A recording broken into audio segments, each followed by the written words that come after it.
Introverts, I'm going to be speaking a bit more about perfectionism and idealism in some upcoming videos. But I wanted to speak or start with a Taoist parable that I really like. And when it comes to idealism and perfectionism, we can be very rigid about what's good and what's bad. Either something's perfect or it's trash. Either I fit the ideal or I'm worthless. Either life is ideal, circumstances are ideal, or they're terrible. This parable, I think, sums it up quite beautifully. And it goes like this.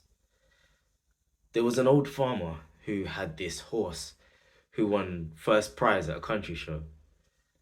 And the neighbor calls him up to congratulate him after the horse won.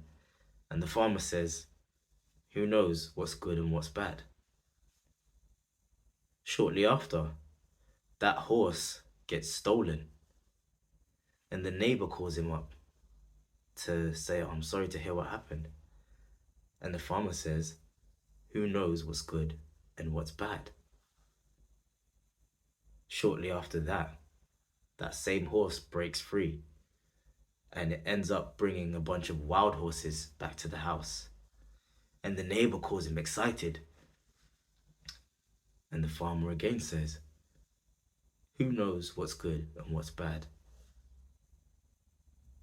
Not long after this, the farmer's son is training the horses, trying to break one of them.